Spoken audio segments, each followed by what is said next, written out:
శ్రీమతే నమః. కుంభమేళాలో మన తొక్కిసలాట జరిగింది కదా, కొన్ని ప్రాణాలు పోయాయి. దానికి సంబంధించి పార్లమెంటులో మల్లికార్జున గారును అలాగే జయా బచ్చన్ గారు మాట్లాడారు. వాళ్ళిద్దరూ మాట్లాడుతున్నప్పుడు ఏమన్నారు అంటే, ఈ జయా బచ్చన్ గారు అంటారు కదా, అక్కడ చనిపోయిన శవాలని సంగమ స్థలంలో వేసేశారట, అందుకని అక్కడ నీరంతా కలుషితం అయిపోయిందిట. అత్యంత కాలుష్యమైన నీరు ఎక్కడుంది అంటే ఆ సంగమ స్థలంలో ఉందిట. ఏర్పాట్లు అవి సరిగ్గా చేయలేదుట. ఆవిడ తెగ బాధపడిపోయారు. అలాగే విఐపీలకి మాత్రమే ప్రిఫరెన్స్ ఇచ్చారట, సామాన్య జనులకి అసలు ప్రిఫరెన్స్ అనేది ఇవ్వలేదుట. మరి ఈవిడ వచ్చి చూసారేమో విఐపీలకి మాత్రమే ప్రిఫరెన్స్ ఇచ్చారని. అలానే ఈ మల్లికార్జున్ గారు మాట్లాడుతూ అంటారు, వేల మంది చనిపోయి ఉంటారు అక్కడ, అది పదుల సంఖ్యలో ఉండదు, వేలల్లో చనిపోయారు అని అంటున్నారు. వేలల్లో చనిపోయారు అని అంత అథెంటిక్ గా ఆయన ఎలా చెప్పగలుగుతున్నారు అంటే, ఏదైనా కుట్ర ఉందని వాళ్ళకి తెలుసా, లేదు అంటే కుట్ర చేసిన దాని వెనకాల హస్తం ఇంక ఎవరిదైనా ఉందని ఆయనకు బాగా తెలుసా? నిజంగానే అలాంటి హస్తం ఉందని తెలియాలి, హిందువులు మామూలుగా ఊరుకోరు, బడితి బాజా బాగా చేస్తారు. కాలుష్యం పెరిగిపోయిందని తెగ మాట్లాడుతున్నారు కదా. తొక్కిసలాట జరిగింది మౌని అమావాస్య రోజు, ఒక్కరోజు కదా. అక్కడ 30 మంది చనిపోయారు, 60 మందికి గాయాలయ్యాయని చెప్పారు. చనిపోయిన వాళ్ళందరినీ గంగా నదిలో వేసేయడానికి వాళ్ళందరూ అనాథలా? కాదు కదా. మరి అలా ఎలా వేసేస్తారు గంగా నదిలో? వాళ్ళందరూ బాధపడిన వాళ్ళు, దెబ్బతిన్న వాళ్ళు, అలాగే ప్రాణాలు కోల్పోయిన వాళ్ళు అందరినీ హాస్పిటల్ కి తరలించారు కదా. అలా తరలించినప్పుడు గంగా నదిలో వేసేశారు, అలాగే వేల మంది చనిపోయారు అని చెప్పి ఎలా స్టేట్మెంట్ ఇవ్వగలుగుతున్నారు? అక్కడ అధికారికంగా ప్రభుత్వం అన్ని వేల మంది చనిపోయారని చెప్పలేదు కదా. నిజంగా అన్ని వేల మంది చనిపోయి ఉంటుంటే అక్కడ ఎంత గందరగోళం జరిగి ఉండేదో. అక్కడ ఉన్న వాళ్ళకే చాలా మందికి తెలియదు అక్కడ తొక్కిసలాట జరిగిందని. మరి మీరు ఎలా చెప్తున్నారు వేలల్లో చనిపోయారు అని? అలాగే కలుషితం అయిపోయింది నీరు అని చెప్పి అంటున్నారు కదా. అక్కడికి వెళ్ళిన వాళ్ళు తీసుకొచ్చింది TDS pH చెక్ చేస్తే అవి ఏ లెవెల్స్ లో ఉన్నాయి అనేది ఫోటో చూపెడతాను, ఒకసారి చూడండి. చూశారు కదా, అక్కడ నీరు కూడా స్వచ్ఛంగానే ఉందని చెప్పి చెప్తున్నారు. సరే, మీరు అన్నట్టుగా ఈ మౌని అమావాస్య రోజున తొక్కిసలాట జరిగితే ఆ శవాలని ఈ గంగా నదిలో వేసేస్తే, ఆ ప్రయాగరాజ్ సంగమ స్థలంలో వేసేస్తే కలుషితం అయిపోయింది అని అంటున్నారు కదా. ఆ మాటకొస్తే వారణాసిలో గంగా నది ఇంకెంత కలుషితం అయిపోవాలి అంటే, అక్కడ గంగ కూడా కలుషితం అయిపోయిందని చెప్పి మీరు అనగలుగుతారా? ప్రతిరోజు ఎన్నో శవదహనాలు ఆ తీర ప్రాంతాల్లో జరుగుతూ ఉంటాయి. అలాగే ఎన్నో శవాలని గంగా నదిలో కలిపేస్తూ ఉంటారు, పిండ ప్రదానాలని కూడా గంగా నదిలో వేస్తూ ఉంటారు.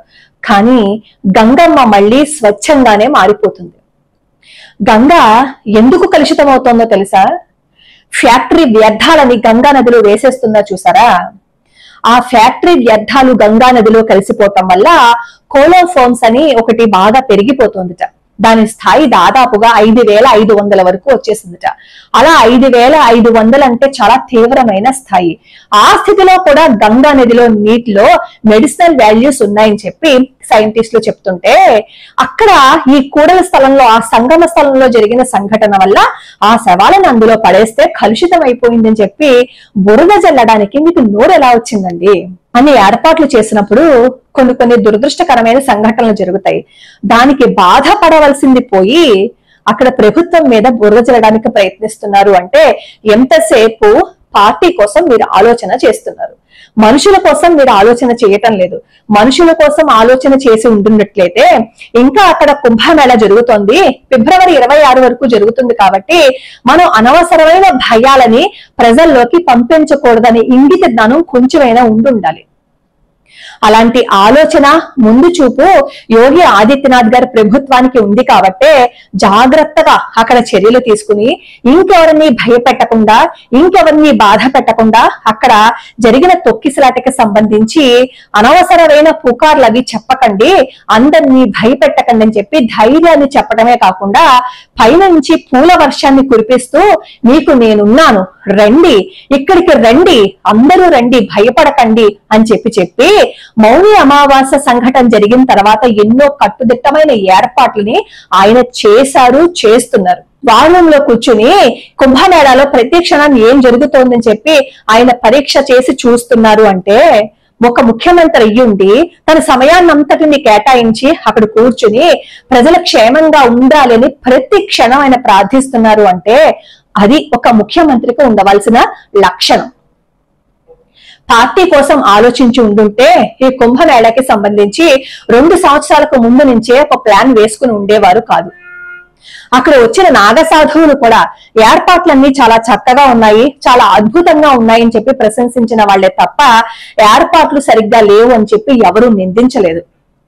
నేను పెట్టిన ప్రతి వీడియో కింద చాలా మంది వచ్చి మెసేజ్లు పెడుతున్నారు, యోగి గారు చేసిన అక్కడ ఏర్పాట్లు చాలా బాగున్నాయి, చాలా అద్భుతంగా ఉన్నాయి అని చెప్పి నాకే పెడుతున్నారు కదా కామెంట్లు. సాటి మనుషులు, హిందువులు, అన్ని తెలుసు, చదువుకున్న వాళ్ళు, విజ్ఞత ఉన్న వాళ్ళు, ఇన్ని తెలిసి మీరు బుర్ర జరగడానికి ప్రయత్నిస్తున్నారు అంటే కేవలం ఓట్ల కోసమని ఇప్పుడు మాకు అర్థమవుతుంది. పరాయి మతస్థులు ఎవరో అన్నారు అంటే పరాయి వాళ్ళు అన్నారు అని అనుకోవచ్చు, హిందువులే ఇలాంటి మాటలు మాట్లాడుతున్నారు. ఆ తొక్కిసలాట జరిగినప్పుడు కూడా ఒక పత్రిక రాస్తోంది, ఏర్పాట్లు సరిగ్గా జరగకపోవటం వల్లట అక్కడ ఉన్న రద్దీని అక్కడ ఉన్న ముస్లింస్ చాలా మంది ఆదుకున్నారట. అక్కడ వచ్చిన హిందూ ఫ్యామిలీస్ అన్నిటికీ భోజనం పెట్టారట. అక్కడ కారణం వాళ్ళు ఏం రాశారో తెలుసా పత్రిక వాళ్ళు? ఏర్పాట్లు సరిగ్గా జరగకపోవటం వల్ల అక్కడ ఉన్న ముస్లింస్ అందరూ చాలా చక్కగా హిందువులని ఆదుకున్నారు అని చెప్పి తెగ పేపర్లలో వేసేస్తున్నారు. అలా పేపర్లో వేసిన వాళ్ళు ఎవరో తెలుసా? హిందువులే. పాపం కమ్యూనిస్ట్ భావజాలం ఉన్న వార్తా పత్రికలు ఈ విషయాన్ని చెప్తున్నాయి. మరి ముంబైలో ఇజ్జత్మా అని వాళ్ళ సభ జరిగినప్పుడు అప్పుడు దాదాపుగా ఒక 15 లక్షలు 20 లక్షలు ఉంటాయి. అది ముస్లింలకు సంబంధించిన సభ. ఆ సభకి వచ్చిన వాళ్ళకి హిందువులు మంచినీళ్ళు అందించారు కదా, ఆ విషయాన్ని ఏ పత్రిక అయినా సరే బయట పెట్టిందా? పెట్టదు. ఎందుకంటే అక్కడ హిందువులు చేసిన సహాయం కాబట్టి బయట పెట్టదు, ఇక్కడ ముస్లింలు చేసిన సహాయం కాబట్టి దీన్ని బయట పెడుతుంది. నిజంగా సహృదయంతో చేస్తే ఎవరైనా మెచ్చుకుంటారు. మరి ఈ వార్తని మాత్రమే బయట పెడుతున్న ఈ వార్తా పత్రికలు మరి ముంబైలో జరిగిన వార్తని ఎందుకు బయట పెట్టలేకపోయారు? ఎందుకు అంటే వీళ్ళందరూ కేవలం యోగి ఆదిత్యనాథ్ గారి ప్రభుత్వం మీద బుర్ర జల్లే ప్రయత్నాలు చేస్తున్నారు. అమ్మా బంగారం గారు, మీరు మాట్లాడారు కదా, ఏంటి గంగా నదిలో నీరు సంగమం దగ్గర కలుషితం అయిపోయింది అని చెప్పారు కదా. మీకు 4 ఇన్సిడెంట్లు చెప్తాను. కావాలి అంటే మీరు గూగుల్ చేసుకోవచ్చు, ఆ పత్రికల్లో వ్యాసాలు చూసుకోవచ్చు, కలుషితం ఎలా అయిపోయింది అనేది కూడా మీ కళ్ళతో మీరు చదువుకోవచ్చు. 1896లో ఒక సైంటిస్ట్ భారతదేశం వచ్చి గంగా నదిలో ఉన్న నీటి మీద పరిశోధన చేశారు. చేసి ఆ నీటిలో బ్యాక్టీరియాని కలిపారు. కలిపితే ఆ గంగ నీటిలో ఈ బ్యాక్టీరియా 3 గంటలు మాత్రమే బ్రతుకున్న తర్వాత చచ్చిపోయింది. అదే ఆయన డిస్టిల్డ్ వాటర్ లో ఈ బ్యాక్టీరియాని కలిపితే 48 గంటల వరకు అది జీవించే ఉంది. అంటే గంగ నీరు ప్యూరా, కలుషితమా? గంగ నీరుకి యాంటీ బ్యాక్టీరియల్ లక్షణం ఉందా? లేదు అంటే మామూలు నీళ్ళే అంటారా? ఈ వ్యాసం ఒక ఫ్రెంచ్ పత్రికలో పడింది. అదేంటంటే అనాలిస్ డి ఇన్స్టిట్యూట్ పాస్చర్ అని ఒక పత్రికలో పడింది. కావాలి అంటే మీరు ఆ పత్రికలో చూసుకోవచ్చు. అలాగే నెల్సన్ అనే ఒక బ్రిటిష్ వైద్యుడు, ఆయన బ్రిటన్ నుంచి భారతదేశం వచ్చి హుగ్లీ దగ్గర గంగా నదిలో నీళ్లు బాగా కలుషితం అయిపోయాయి అని చెప్పి అందరూ అంటూ ఉంటే ఆ నీటిని ఆయన సీసాల్లో నింపుకుని అదే రోజు మామూలు నీటిని కూడా ఇంకొక సీసాలో తీసుకుని సముద్ర మార్గం ద్వారా ఆయన బ్రిటన్ చేరుకున్నారు. సముద్ర మార్గం ద్వారా బ్రిటన్ చేరుకోవాలి అంటే చాలా రోజులు సమయం పడుతుంది కదా. ఆయన బ్రిటన్ వెళ్లిపోయిన తర్వాత కూడా గంగ నీరు ఏ రోజైతే ఆయన మూత పెట్టారో అది అలాగే ఉంది. కానీ మామూలు నీళ్లు వాసన వచ్చేసి చాలా అసహ్యంగా తయారైపోయాయి. అంటే ప్యూర్ గా ఉన్న వాటర్ ఏంటి అనేది నేను మీకు చెప్పక్కర్లేదు కదా.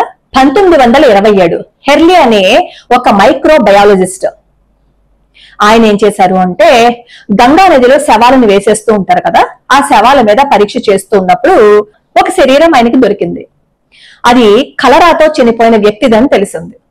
అక్కడ చుట్టుపక్కల ఉన్న నీటిని పరిశీలిస్తే ఆ నీరు చాలా శుభ్రంగా ఉంది. అప్పుడు ఆయన పరిశోధన చేసి తెలుసుకుంది ఏంటంటే గంగా నదిలో ఈ కలరా బ్యాక్టీరియాని ఏదైతే వ్యాప్తి చెందుతుందో ఆ వ్యాప్తి చెందించే బ్యాక్టీరియా గంగా నదిలో బ్రతకలేదు అనే విషయం ఆయన కూడా తెలుసుకున్నారు. అలాగే భార్గవ్ ఆయన మన భారతీయ సైంటిస్ట్.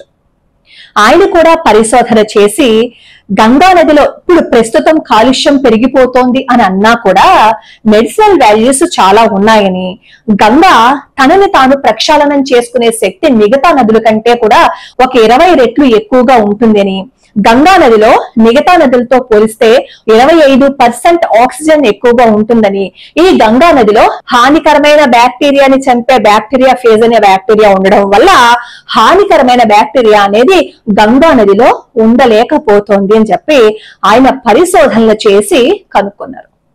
వీళ్ళందరూ పరిశోధనలు చేసి కనుక్కున్నారు. కానీ మన భారతీయ ఋషులు గంగా నదిలో స్నానం చేస్తే జబ్బులు పోతాయని, మానసికంగా ఉల్లాసంగా ఉంటారని, గంగ నీటికి స్నానం చేసడానికి వచ్చినప్పుడు ఆ గంగ నీటిని ఇంటికి తీసుకువెళ్లి ఇంట్లో చల్లుకుంటే పరిశుభ్రం అవుతుందని, అక్కడ గంగ నీటిని తీసుకువెళ్లి మిగతా నదుల్లో కలిపితే ఆ నదులు కూడా శుభ్రపడతాయని కొన్ని లక్షల సంవత్సరాల క్రితం మన ఋషులు చెప్పారు.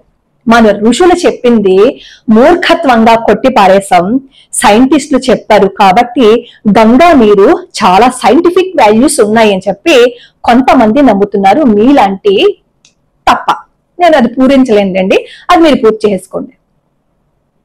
ఇదంతా ఎందుకు చెప్తున్నాను అంటే ఒక ఆధ్యాత్మిక సమ్మేళనం జరుగుతోంది.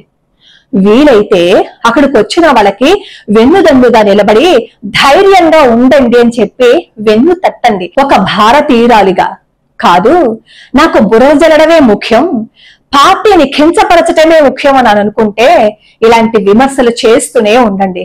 మీరు ఎన్ని విమర్శలు చేసినా అక్కడ ఏం జరుగుతోంది అనేది ప్రపంచానికి తెలుసు, ప్రపంచం తెలుసుకుంటూనే ఉంటుంది. కాబట్టి యోగి ఆదిత్యనాథ్ గారు ఎలాంటి వారు అనేది అందరికీ తెలుసు కాబట్టి ఎవ్వరు భయపడరు. ఇప్పుడు చాలా మంది నన్ను కామెంట్లు చేస్తూ ఉంటారు. అది ఎలా అంటే, అదేంటండి ప్రయాగరాజులో ఆ ముస్లింస్ అందరూ సహాయం చేసినప్పుడు మీరు దాన్ని అలా కొట్టి పడేశారేంటండి అని అంటారు.